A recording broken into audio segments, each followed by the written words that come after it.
हमारे समाज में बेटियों को हमेशा लक्ष्मी का दर्जा दिया जाता है।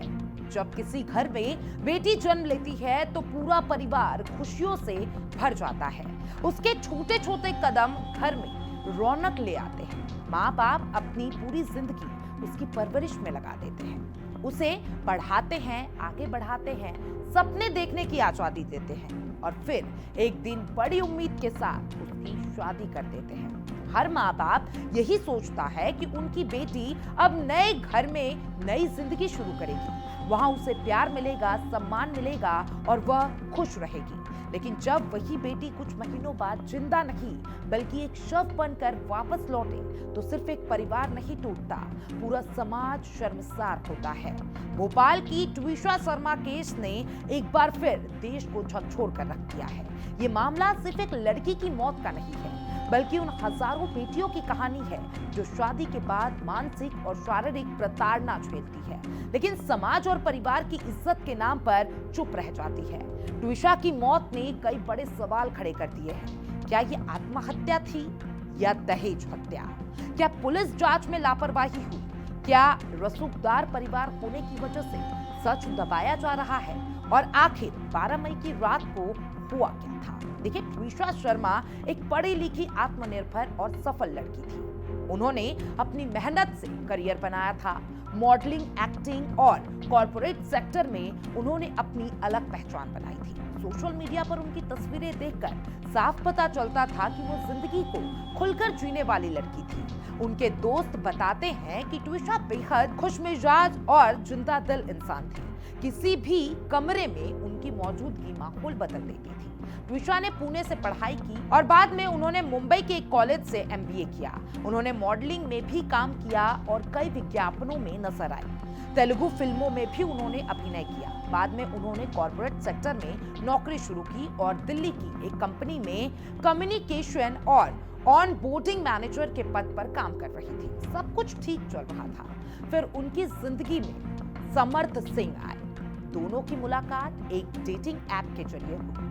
समर्थ भोपाल के एक रसूखदार परिवार से आते हैं। उनकी मां गरीबाला सिंह रिटायर्ड जिला एवं सत्र न्यायाधीश रह चुकी हैं और परिवार की सहमति से दिसंबर 2025 में दोनों की शादी हुई और ट्विशा भोपाल के कटारा हिल स्थित ससुराल में रहने लगी। शादी के शुरुआती दिनों में सब कुछ सामान्य दिख रहा था, लेकिन धीरे धीरे हालात बदलने लगे। ट्विशा के परिवार का आरोप है कि शादी के कुछ ही महीनों बाद उन्हें मानसिक और शारीरिक रूप से प्रताड़ित किया जाने लगा। उन पर पैसे और शेयर ट्रांसफर करने का दबाव बनाया गया। आरोप है कि ससुराल वाले 2 लाख रुपए नगद और करीब 20 लाख रुपए के शेयर अपने नाम करवाना चाहते थे। परिवार का यह भी कहना है कि जब ट्विशा गर्भवती हुई तो उनके साथ और ज्यादा दुर्व्यवहार शुरू हो गया। उन पर चरित्र को लेकर सवाल उठाए गए और जबरन गर्भपात करवाया गया। इन आरोपों ने पूरे मामले को और ज्यादा गंभीर बना दिया। मौत से पहले ट्विशा ने अपनी मां और दोस्तों को कई मैसेज भेजे थे। इन मैसेज में उनका दर्द साफ दिखाई देता है। उन्होंने अपनी मां को लिखा था कि उनकी जिंदगी नरक बन चुकी है।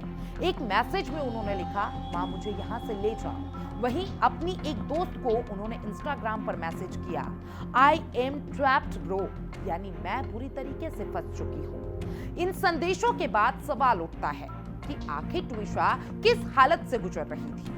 क्या वो मदद मांग रही थी? क्या उन्हें डर था कि उनके साथ कुछ गलत हो सकता है? देखिए, 12 मई 2026 की रात इस मामले का सबसे बड़ा रहस्य बन गई। इसी रात ट्विशा की मौत हुई और ससुराल पक्ष का कहना है कि ट्विशा ने आत्महत्या की।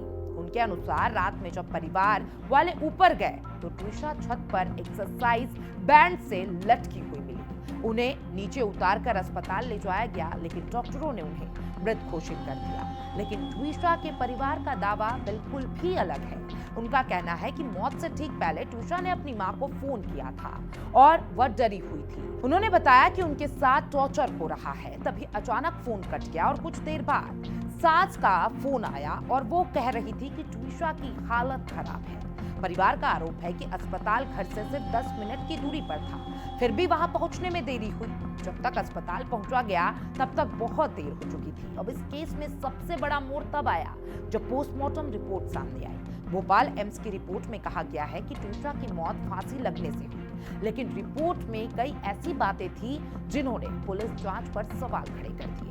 पोस्टमार्टम रिपोर्ट में साफ लिखा गया था कि जिस बेल्ट या फिर एक्सरसाइज बैंड से कथित तौर पर फांसी लगाई गई उसे डॉक्टरों के सामने पेश ही नहीं किया गया, यानी डॉक्टर ये जांच ही नहीं कर पाए कि गर्दन पर पड़े निशान उसी चीज से बने थे या फिर नहीं। ये जांच प्रक्रिया की एक बड़ी कमी मानी जा रही है। रिपोर्ट में यह भी कहा गया कि ट्विशा के शरीर पर कई चोटों के निशान थे। इससे सवाल और गहरा हो गया, अगर यह आत्महत्या थी तो शरीर पर चोट के निशान कैसे आए? दूसरी तरफ सास गिरिबाला सिंह लगातार मीडिया के सामने बयान दे रही है।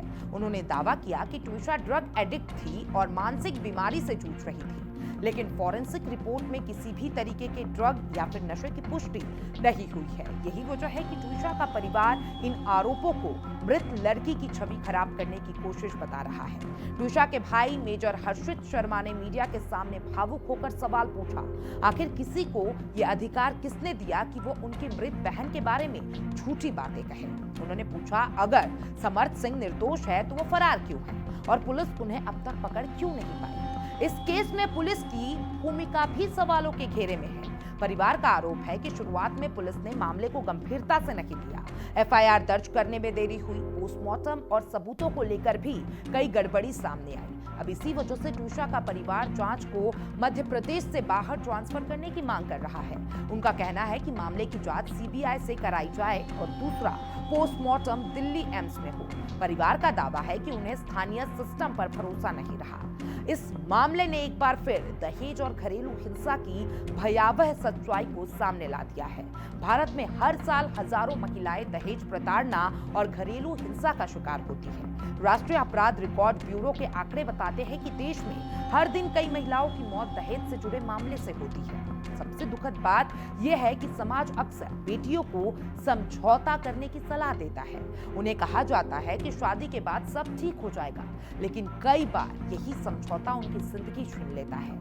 ट्विशा शर्मा केस इसलिए भी महत्वपूर्ण है क्योंकि इसमें सिर्फ एक लड़की की मौत नहीं हुई, बल्कि न्याय व्यवस्था, पुलिस जांच और समाज की सोच पर भी सवाल उठे हैं। अगर एक पढ़ी लिखी, आत्मनिर्भर और मजबूत लड़की भी खुद को इतना असहाय महसूस कर सकती है कि वह मैं फंस चुकी हूँ जैसा संदेश भेजे, तो ये पूरे समाज के लिए चिंता की बात है। आज भी सबसे बड़ा सवाल वही है, 12 मई की रात को आखिर क्या हुआ था? क्या ट्विशा ने सच में आत्महत्या की या ये सुनियोजित हत्या थी? क्या सबूतों के साथ छेड़छाड़ हुई और क्या सच कभी पूरी तरीके से सामने आ पाएगा? जब तक इन सवालों के जवाब नहीं मिलते तब तक ट्विशा शर्मा केस सिर्फ एक खबर नहीं रहेगा, बल्कि उन लाखों बेटियों की आवाज बनता रहेगा जो अपने ही घरों में चुपचाप दर्द सह रही है।